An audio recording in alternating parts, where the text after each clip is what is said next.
Bienvenue à tous, mesdames, messieurs, et merci de nous rejoindre. Suppression urgente du parrainage en vue de la présidentielle de 2021. L'appel express d'une dizaine d'organisations non gouvernementales, réseaux d'ONG et plateformes d'ONG réunies au sein de l'initiative LMC 2021, laissez-moi choisir, en 2021 est manifestement demeurée lettre morte. Outre l'intervention récente du chef d'État béninois donnant clairement la position de l'exécutif sur le sujet, l'institution en charge de l'organisation du scrutin aura définitivement tranché la question. Lors d'une récente rencontre avec les formations politiques, la Sénat les aura fixées, certes, non sans remous, mais tout de même sur les modalités du parrainage en vue du scrutin de 2021. Présidentielle 2021 sous couvert du parrainage. Un débat clos ou toujours d'intérêt. Le sujet en débat à regard croisé de deux analystes, peut-on dire, en notre compagnie déjà, M. François Xavier Atadéji, expert en technologie de l'information. Il est le président des émeraudes de la diaspora béninoise des États-Unis et du Canada, soutenant les actions du régime au pouvoir, le régime Talon. Monsieur François Xavier Atadéji, bonjour. Bonjour Joël Yetondi, bonjour chers téléspectateurs, je suis ravi d'être sur ce plateau. Le plaisir est partagé. Merci pour la disponibilité. Pour cet instant débat, en notre compagnie, nous aurons cette autre voix, Monsieur Boris Tougan, analyste politique. Il est le directeur général de l'enquêteur, chroniqueur à temps perdu. Monsieur Boris Tougan a accepté donc de nous accompagner durant ces 45 minutes. Monsieur Boris Tougan, bonjour. Bonjour Joël. Bonjour à nos chers téléspectateurs. Merci pour la disponibilité. C'est moi. Oui, que fera-t-on en 2021 du parrainage, alors qu'il y a des voix qui s'élèvent demandant encore à ce que le parrainage soit carrément supprimé, parrainage vu comme verrou? Eh bien, la Sénat, le 29 dernier, a tranché dans le vif. Le parrainage se fera, mais là, il sera question aux élus, instituts personnels, de pouvoir accorder leur aval à qui ils voudront, au regard du profil et pourquoi pas du projet de société de ce dernier. Eh bien, l'annonce faite n'aura pas manqué de beaucoup de réactions, mais venant quand même de la société civile. Chers invités, j'aimerais simplement vous demander comme première question pour lancer ce débat, peut-on dire que les acteurs de la société civile auront en définitive prêché dans le désert? La Sénat qui maintient le parrainage, on y va. En tout cas, c'est de fait, la Sénat dit, c'est la loi qui l'a instituée, ce n'est pas de sa responsabilité de dire autre chose, mais à spécifier désormais les conditions. Monsieur François Atadéji, que pensez-vous de ce débat qui revient et désormais de l'interprétation de la Sénat? Merci Joël Yetondi. Avant de répondre à cette question, permettez-moi de donner un bref aperçu du parrainage. Le parrainage est un système de filtrage pouvant nous permettre d'éviter les candidatures fantaisistes. Voyez-vous, avant le système de parrainage, il y avait même certains candidats qui n'avaient même pas les moyens de payer les cautions et qui se permettaient de déposer leur candidature et qui profitaient des micros et caméras pour dire de n'importe quoi. Le parrainage nous permet d'éviter le désordre dans les candidatures des présidentielles.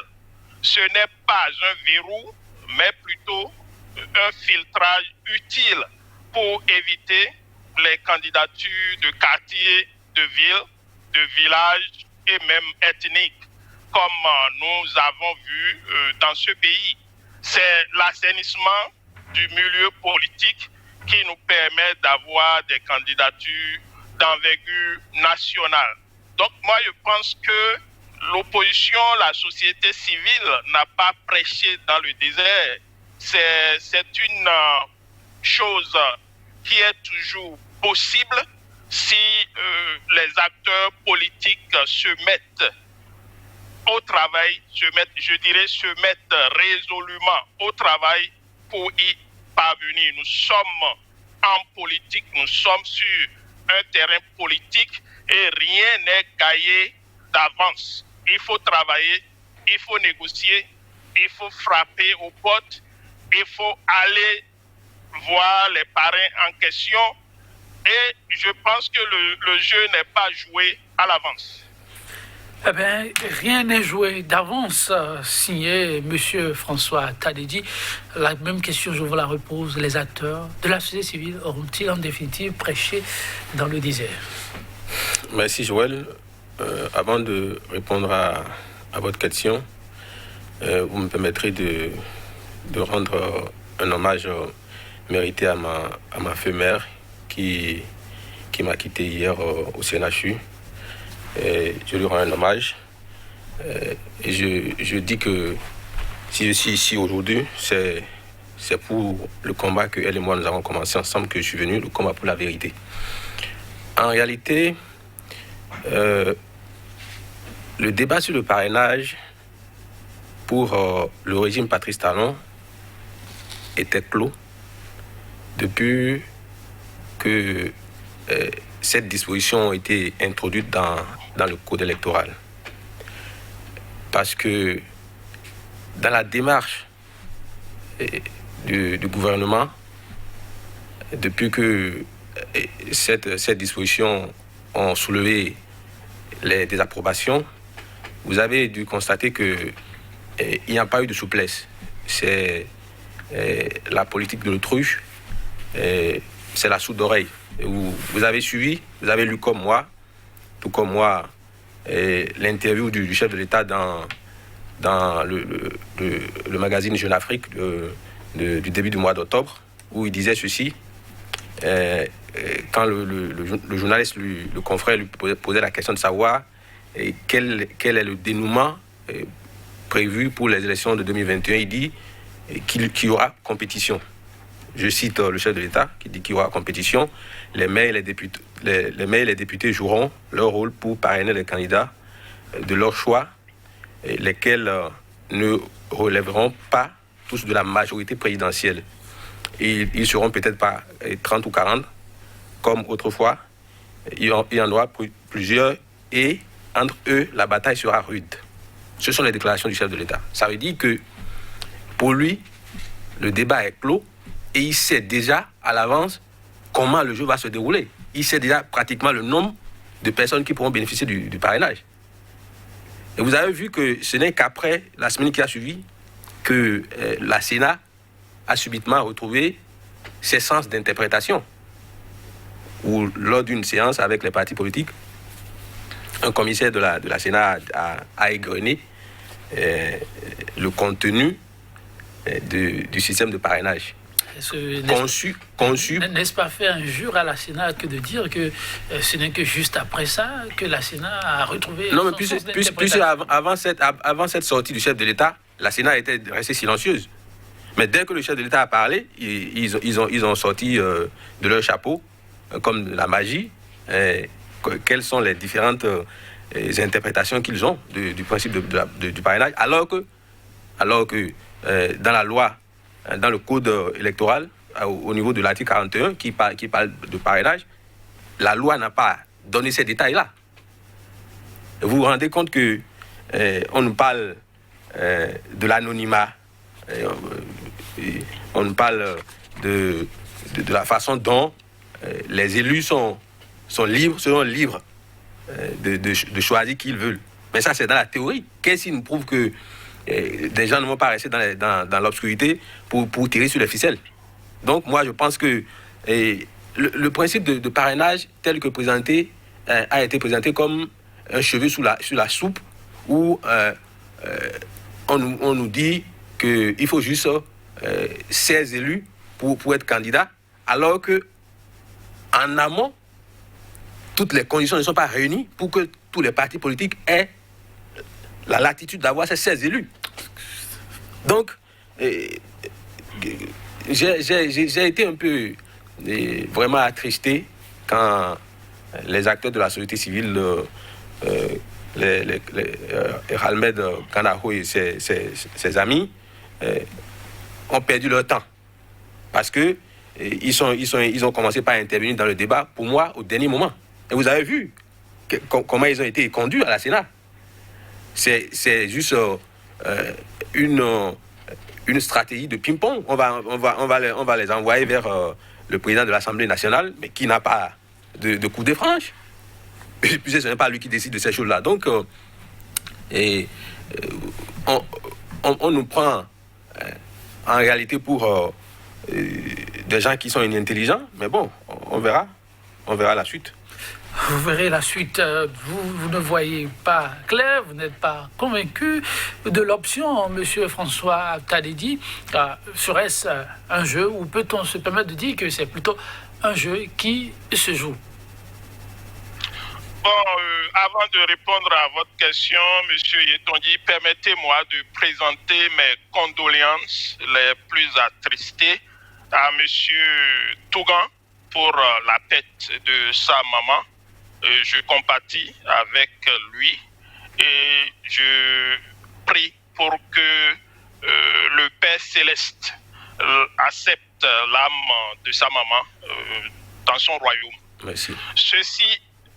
Pas de souci. Ceci étant dit, je dirais que, vous savez, en France, lors des dernières élections présidentielles, quand on prend un parti comme le Front National, le parrainage n'était pas évident.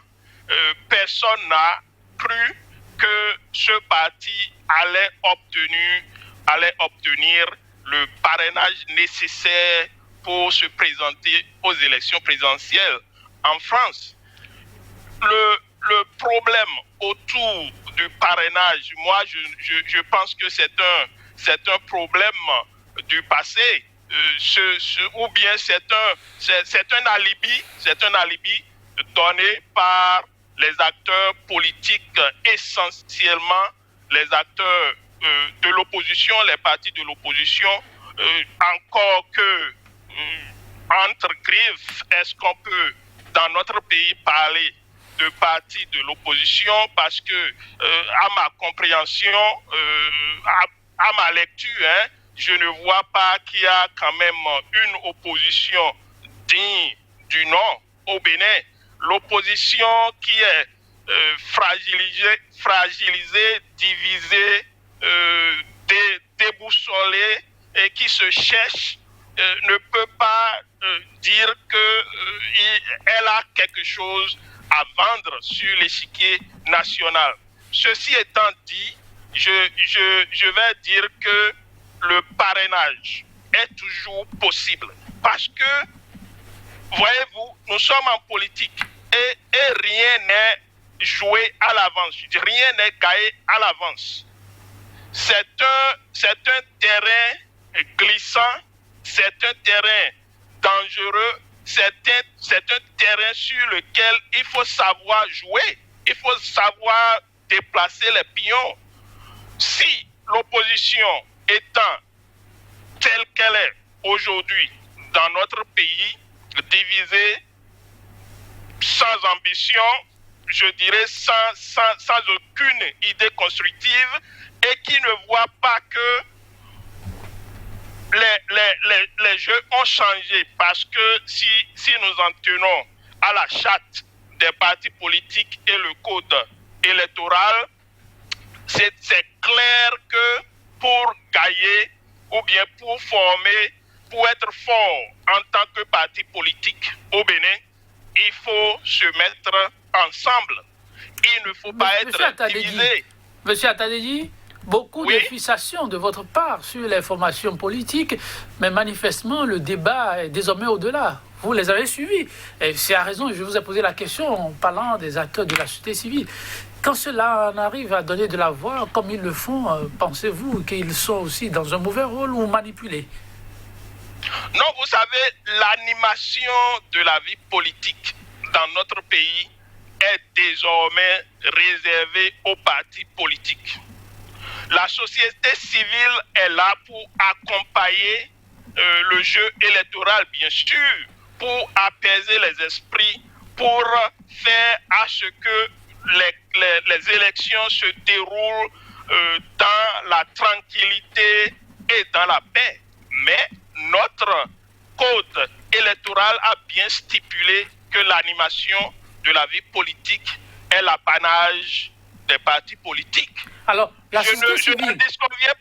Monsieur Oui. François Atadidi, la société civile a-t-elle tort lorsqu'elle demande à ce qu'on saute le parrainage perçu non pas comme un filtre, mais comme un verrou? Elle a donné de la voix dans ce sens. C'est là où se trouve le nœud du sujet. On ne peut pas, à l'heure où nous parlons, au temps de la charte des partis politiques, le code électoral, dire que le parrainage est un verrou. Rappelez-vous que cette charte des partis politiques et ce code électoral n'a pas été voté par la 8e législature.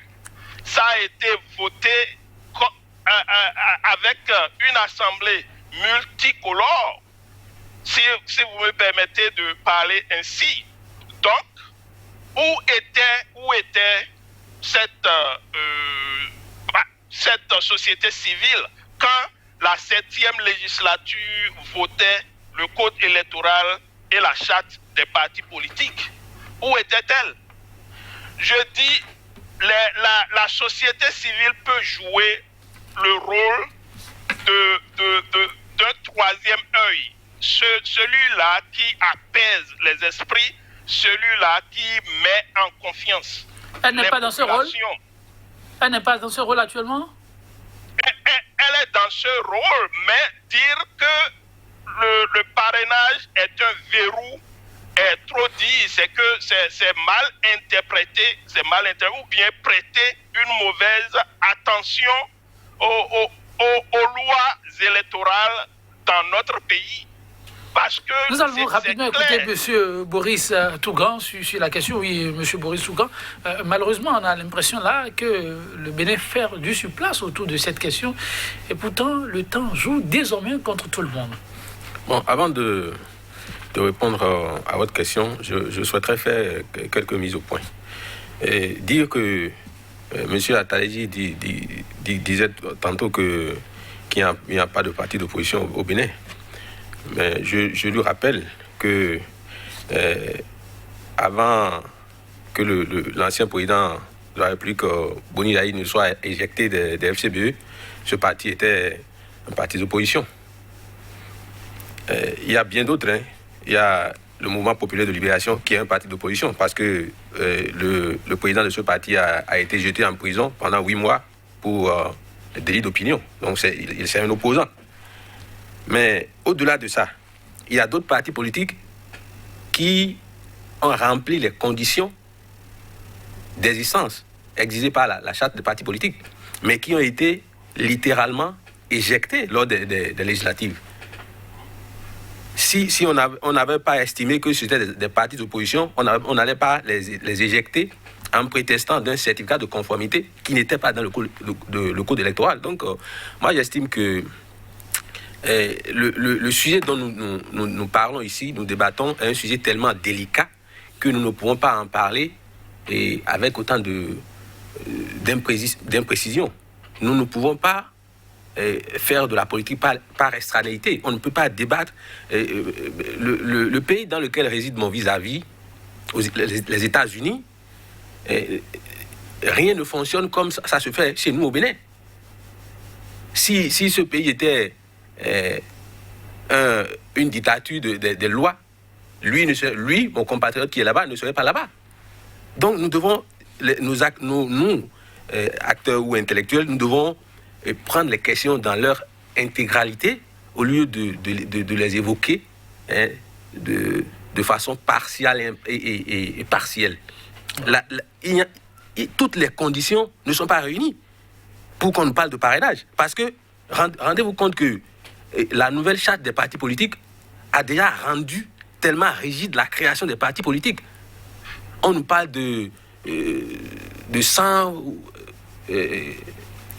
militants par commune ou 200, c'est-à-dire des conditions pour décourager les acteurs politiques quant à l'animation de la vie politique. Votre vis-à-vis a rappelé malgré que c'est le travail des acteurs politiques eux-mêmes. Non. Revient dans l'animation de la vie politique. Mais est-ce qu'aujourd'hui, il y avait autant de partis politiques avant 2016? Donc, si on a de 250 partis politiques, on a pu les réduire à une quinzaine, pourquoi ne pas dire qu'il faut, pour être candidat au présidentiel désormais, il faut être membre de parti politique, ça suffit. Ce n'est pas à nous, en 2020, d'inventer la roue. Donc, alors, le rôle de la société civile ne vit pas votre vis-à-vis, alors que désormais le temps joue contre nous? Non, les quelques acteurs de la société civile font ce qu'ils peuvent, parce que depuis 2016, il n'y a plus d'acteurs de la société civile, il n'y a plus de syndicats, il n'y a plus de voix dissonantes. C'est une démocratie militarisée, dans les faits et dans les lois. Donc, ceux que moi j'ai vus, ils ont même fait preuve de courage pour aller dénoncer ou dire leur position par rapport au mal donne. Les Ralmed Gandaro et ses amis, moi je les félicite parce qu'au Bénin, aujourd'hui, à l'heure où je vous parle, il faut sortir, il faut être vraiment courageux pour dire que ça ne va pas. Sinon, soit vous prenez la route de la brousse ou bien on vous place au mandat de dépôt. Donc, bon, qu'est-ce que vous leur demandez? Ils font ce qu'ils peuvent. Maintenant, est-ce que ils ne sont pas aux manettes, les acteurs de la société civile? Ce sont les acteurs politiques institutionnels qui doivent nous envoyer sur le bon chemin. Et le chef de l'État en premier, parce que selon le droit politique béninois, l'initiative des lois est à l'actif du chef de l'État ou du Parlement. Et vous voyez, le Parlement béninois aujourd'hui est occupé par les partis jumeaux, l'Union progressiste et le Bloc républicain. Donc moi, je n'invente rien. Nous devons faire preuve de sagesse et ne pas trop tirer sur les ficelles, sinon ça risque de nous péter au visage. On ne peut pas dire... Avec les options actuelles, est-ce qu'on peut dire qu'il y a des gens qui tirent vraiment sur les ficelles? Non, mais le chef d'orchestre de tout ce qui se passe a un seul nom, Patrice Talon. Et il serait idiot de ne pas le reconnaître. Moi, je ne suis pas ici pour faire la langue de bois. Et ce n'est que celui qu'on apprécie, qu'on peut orienter pour éviter le chaos. Puisque si... on tient les ficelles comme on le fait là, et on nous envoie à une élection où il n'y a pas de consensus. Le danger est là. Monsieur François Tandési, oui, le danger, dit-il, vous l'avez suivi, est là. Patrice Talon, en clamant que la compétition sera ouverte pour monsieur Boris Toudan, ce n'est pas un facteur suffisant. Qu'en dites-vous? Merci, Joël Yetongi. Je dirais que le chef de l'État, lors de sa dernière sortie médiatique, a été clair. Il a été suffisamment clair. Il a dit qu'il aura compétition. Il a bien précisé qu'il ne sera pas le seul à être candidat aux élections présidentielles de mars 2021. Expliquez-nous. Écoutez, ce problème de parrainage, moi je ne vois pas pourquoi ça devient un verrou. Pourquoi on interprète le parrainage par un verrou qui devrait être obligatoirement sauté. Le Bénin n'est pas le seul initiateur ou bien le seul pays qui a expérimenté ou bien qui expérimente le système de parrainage. Le système de parrainage s'observe au Sénégal, en Côte d'Ivoire et même ici aux États-Unis. Parlant des États-Unis, comme mon vis-à-vis l'a précisé que les choses ne se passent pas aux États-Unis comme ça se passe au Bénin, je lui répondrai que aux États-Unis, c'est plus difficile que ce qui se passe au Bénin. Aux États-Unis, le parrainage existe, mais sous une autre forme. Celui des États-Unis est légèrement différent avec la tenue des primaires qui accouchent d'un prétendu candidat du parti. Les primaires aux États-Unis, ce n'est pas ce que nous observons au Bénin. Ce n'est pas que quand vous avez quelques membres, quand vous avez quelques éléments autour de vous, quelques membres de partis politiques avec vous, vous sortez, vous préparez vos dossiers, vous allez déposer pour dire que vous allez être candidat. Mais non, cette anarchie de se présenter aux élections n'existe pas chez nous, ici aux États-Unis. Il faudrait que... Monsieur Attadji, il y a combien de partis politiques aux États-Unis? Le candidat, non, laissez-moi finir s'il vous plaît. Le candidat qui va représenter le parti aux élections n'est pas connu à l'avance. Celui-là doit passer des mois et des mois à faire campagne et à battre ses pairs pour être représenté. Ce n'est qu'après les conventions, puisque après les primaires, vous avez quand même eu le temps d'observer les primaires de cette année ici aux États-Unis, qui a accouché de Joe Biden comme le candidat du Parti démocrate. Ce n'est qu'après ces rudes épreuves de primaire qu'un prétendu candidat est choisi par le parti. Monsieur Attadji, on va revenir rapidement au Bénin. C'est suffisamment d'explications, j'estime quand même. Mais ceux-là qui aujourd'hui manifestent une certaine crainte quant à l'impartialité du scrutin, ceux-là qui disent autrement que les jeux sont pipés d'avance, que le dites-vous pour les rassurer? Je dirais que les jeux ne sont pas pipés d'avance. Nous sommes en politique et j'avais dit à l'entame de cette émission que rien n'est gagné à l'avance. Je vous ai donné l'exemple du Front National en France. Si nous restons là à dire tout le temps que nous ne pouvons pas obtenir le parrainage, je vais vous donner un exemple. Le professeur Joël Aïvo, par exemple, qui est en train de circuler tout le Bénin, qui est en train de parcourir presque tout le Bénin pour rencontrer les acteurs politiques, parler avec la base, les électeurs à la base. Je ne pense pas d'un seul instant qu'il savait à l'avance qu'il n'allait pas obtenir le parrainage.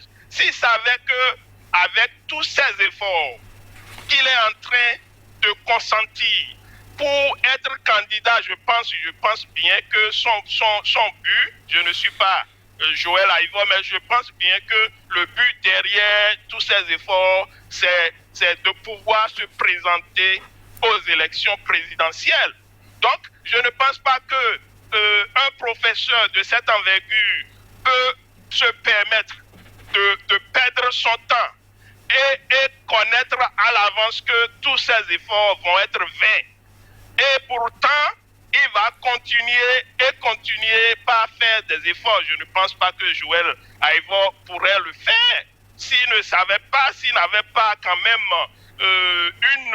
une poussée d'oxygène en ce qui concerne le parrainage. Ok. On suit pour voir ce que ça va donner. Mais en attendant, M. François Attadji, les acteurs de la société civile, eux, tiennent mordicus à ce que le parrainage soit banni pour le scrutin qui s'annonce. Ils continuent de le considérer comme un verrou. Et face au président de la Sénat, vous les avez suivis, le président a dû leur dire de taper à la porte de qui de droit, parce que ceci ne relèvera pas de ses compétences. La Cour constitutionnelle aura souligné noir sur blanc le président de la Sénat. Est-ce qu'on peut, d'après vous, espérer, puisqu'ils sont de plus en plus nombreux, comme on a donné de la voix, est-ce qu'on peut espérer quelque chose de la part de la Cour constitutionnelle? À quoi ressemble ce schéma pour vous? Bon, je dirais que d'abord, la Sénat a été claire qu'elle ne vote pas les lois. Son rôle n'est pas de voter les lois, mais de les interpréter. Et de les interpréter et de les appliquer telles que votées à l'Assemblée nationale. C'est pas le rôle de la Sénat d'interpréter les lois.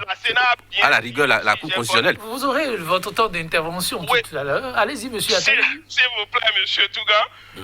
Je dirais que la Sénat est dans son rôle. Chacun est dans son rôle, contrairement à ce que nous pensons, contrairement à ce que plusieurs acteurs de l'opposition pensent que c'est le chef de l'État qui détient tout, c'est le chef de l'État qui vote les lois, c'est le chef de l'État qui va dire comment les élections vont se passer, c'est le chef de l'État à ne pas finir. Vous avez vu la posture de la Sénat. Elle a été claire. Je ne vote pas les lois, j'interprète les lois et je l'applique telles que votées par l'Assemblée nationale.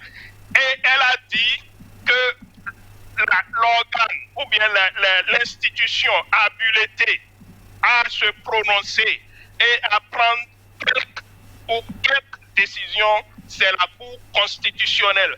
Mais nous laissons le jeu, laissons les choses se dérouler telles qu'elles devraient être déroulées. Il ne faut pas qu'à l'avance nous donnons des prétentions. Il ne faut pas qu'à l'avance nous supposons des choses. Ok, laissez libre pour penser aussi. Prétendre. Oui. Laissez libre pour laisser les choses se dérouler comme cela se doit. Oui, monsieur Maurice. Ne mettons pas la charrue devant les bœufs. Boris Tougnan, est-ce qu'on en demande un peu plus? Les Béninois sont-ils en train de donner plus de la voix qu'il en faut autour de ce sujet? Non, moi j'estime que les gens n'en font même pas assez parce que l'élection présidentielle est une élection majeure dans la vie démocratique d'un pays. Et se taire sur des questions qui pourraient mettre en danger la vie en commun, pour moi, c'est un silence coupable. Et je voulais faire une mise au point. Quand on demande, mon vis-à-vis demande que les gens laissent les choses se passer comme telles, moi, ça me pose un problème. Dans quel système démocratique les échanges ne vont que dans l'intérêt d'un seul groupe? Qu'est-ce que vous voulez dire? Oui, c'est comme si on demande aux populations, aux autres acteurs de la société de se taire et de subir la loi d'un groupuscule. C'est pas normal. Et nous devons poser les problèmes de façon objective. Et par rapport au processus qui est en cours, moi j'estime qu'il y a un marché de dupes qui est en train de se nouer là. À quel niveau? Parce que on nous dit, la Sénat nous dit que elle mettra des formulaires préimprimés à la disposition des 160 parrains potentiels et que le parrainage sera sous anonymat. C'est son interprétation de la loi. Mais comment se fait-il que, quand les acteurs de la société civile sont allés voir le président de la Sénat, le président de la Sénat les envoie vers la Cour constitutionnelle. La Sénat savait qu'elle n'est pas habilitée à interpréter la loi. La loi peut être interprétée par deux institutions, la Cour constitutionnelle et l'Assemblée nationale qui vote les lois interprétatives. Mais pourquoi est-ce que la Sénat s'engage sur ce processus? Et c'est aujourd'hui maintenant qu'on trouve qu'elle n'est pas habilitée à agir. Vous pensez qu'elle aurait dû se taire? Elle aurait dû se taire. Elle aurait dû se taire. Mais pas jouer à ce jeu-là. Sinon, que ce qui est planifié là, vous voyez, vous vous rendez compte que on va faire perdre du temps jusqu'au jour où tout le monde on va se rendre compte que nous avons le dos au mur. Est-ce que ça n'a pas été bien sage de la part des responsables de la Sénat qui, alors, puisque vous dites qu'ils ne sont pas habilités, qui ont envoyé les acteurs de la société civile finalement vers la Cour constitutionnelle? Et son interprétation aura servi à quoi alors? C'est ce clair somme-là qui n'arrange pas la paix au Bénin. Ah, vous nous avez envoyé une loi dont la mise en œuvre pose problème. moi, je m'en lave les mains. C'est normalement l'attitude que la Sénat devait avoir, au lieu de se mettre à interpréter une loi qui n'est pas de son ressort. Donc moi, j'estime que à l'étape actuelle, la Sénat devait saisir la Cour constitutionnelle ou l'Assemblée pour demander une nouvelle lecture de la loi. Ou si c'est pas à voie hiérarchique qu'elle va saisir le chef de l'État, il faut qu'elle le fasse. Mais sinon que les acteurs de la société civile iront saisir la Cour constitutionnelle en tant que qui? La Cour constitutionnelle peut se déclarer incompétente. Mais ce qui est sûr, c'est que personne ne sera épargné dans ce qui s'annonce là. Si les gens pensent que c'est en faisant preuve de mauvaise foi qu'ils seront à l'abri, ils se trompent. C'est pourquoi je voulais même dire à mon vis-à-vis qui est en train de citer des exemples. La Côte d'Ivoire aujourd'hui n'est pas un bon exemple.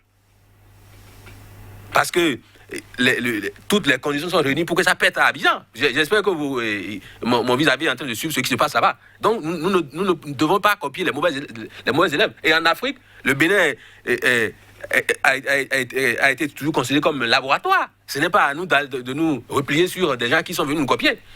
Monsieur François Tadési, c'est vrai que de par le passé, on a vu la Cour constitutionnelle voler pratiquement au secours de la Sénat. On se rappelle ces législatives.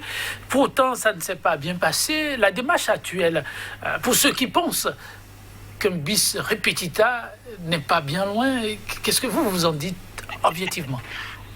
Moi, je dirais que d'abord, permettez-moi d'aller rapidement derrière pour répondre à mon vis-à-vis qui dit que la Côte d'Ivoire n'est pas un bon exemple. Je suis d'accord en matière de démocratie. La Côte d'Ivoire n'est pas un exemple. La Côte d'Ivoire n'a rien à vendre au Bénin. Mais par contre, vu l'atmosphère politique de la Côte d'Ivoire, les partis de l'opposition ont obtenu le parrainage nécessaire pour se présenter aux élections, pour présenter leur dossier quand même. Ils n'ont pas dit que Alassane Ouattara a déjà verrouillé tout, Alassane Ouattara a déjà mis la main sur tout, c'est Alassane Ouattara qui contrôle la CENI, et c'est donc pour ça, c'est que le jeu est joué à l'avance. Nous n'allons pas nous présenter, nous n'allons pas faire d'efforts pour obtenir les signatures nécessaires pour nous présenter. L'opposition ivoirienne n'a pas agi tel. Et c'est de là que j'ai cité l'exemple de la Côte d'Ivoire. L'opposition béninoise peut aussi en faire autant. Au lieu de... Moi, je ne vois pas Joël Etondi. Écoutez, moi, je ne vois pas, même si je suis à des milliers de kilomètres du Bénin, je suis au jour le jour, à la minute, l'actualité politique au Bénin, pas simplement par les médias du Bénin, mais par les médias aussi internationaux. Donc, voyez-vous, l'opposition devrait, à l'heure où nous parlons là, devrait être en train de travailler. L'opposition devrait être sur le terrain, à l'heure où nous parlons, en train de parler aux électeurs. L'opposition devait être en train de frapper aux portes des parrains, aux portes des élus locaux, aux portes des députés, puisque la Sénat a été claire que le parrainage va être tenu sous l'anonymat. Donc ça va être secret. Si un député ou un maire parraine un candidat, son nom ne sera pas dévoilé. Ça va être gardé en secret. Donc, vous êtes sûr de ça? Mais vous êtes sûr que c'est possible avec ce régime-là? Je ne suis sûr de rien. Non, on ne peut plus compter sur ces gens-là. Je suis en train d'interpréter ce que l'institution qui a en charge l'organisation des élections dans notre pays a dit. C'est la Sénat qui organise les élections et c'est la Sénat qui donne les résultats provisoires. Si la Sénat a organisé les élections jusque-là, a donné les résultats provisoires jusque-là, pourquoi nous allons en douter aujourd'hui de sa compétence, de dire que la Sénat a dit que le parrainage, les parrains seront tenus à l'anonymat, ça va être le secret. Donc, c'est pas vrai. Nous ne croyons pas. Nous ne sommes pas sûrs que ces parrains seront tenus à l'anonymat. Pourquoi nous allons douter de la compétence de la Sénat? C'est une institution de la République qui organise les élections. C'est elle qui a le monopole de l'organisation des élections. Moi, je lui fais confiance. Quand la Sénat dit que c'est comme ça, ça va se passer, parce que les lois ont dit que c'est comme ça, ça doit se passer, moi, je lui donne ma parfaite confiance. Vous, Boris Tougan, vous permettez, que la Sénat dit... Attendez, oui, Boris Tougan qui croit savoir qu'on ne saurait accorder le blanc-seing ainsi aux acteurs au niveau des institutions. Que conseillerez-vous alors aux acteurs politiques? Non, moi, je ne suis pas leur conseiller, mais ce que je vais dire au chef de l'État, parce que moi, toutes mes observations vont dans le sens de la préservation de la paix. Et pour que la paix soit préservée, le seul qui a les manettes, c'est le chef de l'État. Parce qu'il ne faut pas qu'il pense que, en écartant, parce que nous devons faire la genèse.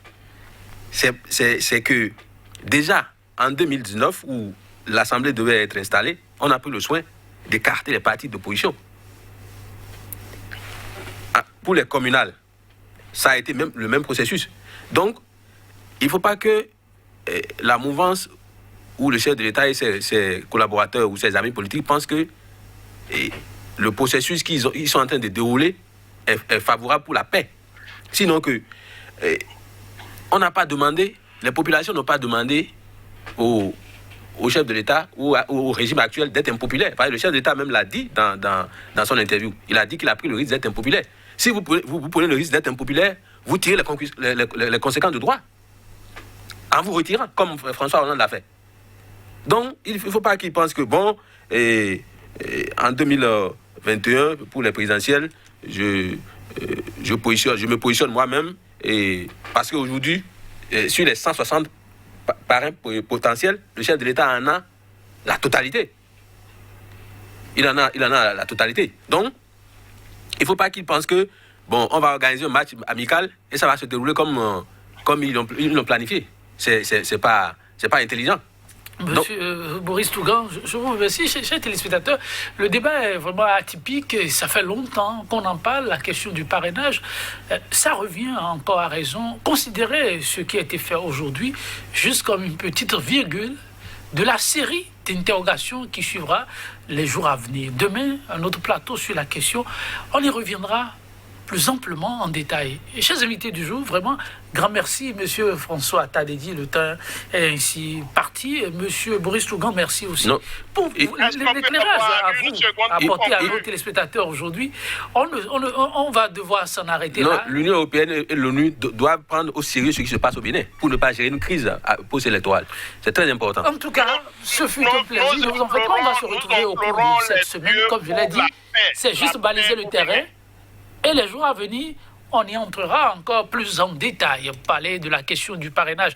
Le porte-parole du gouvernement est revenu amplement là-dessus. Ces aspects, on les verra avec les hommes de droit. Pourquoi pas, pour nous en dire un peu plus. Winston Churchill, enfin, pour nous, faut ses compagnies. La politique, dit-il, est presque aussi palpitante que la guerre. Et au moins aussi dangereuse. À la guerre, on ne peut se faire horcir qu'une fois. En politique, maintes et maintes fois, les faits parlent plus fort que les mots. Prenez soin de vous et à demain.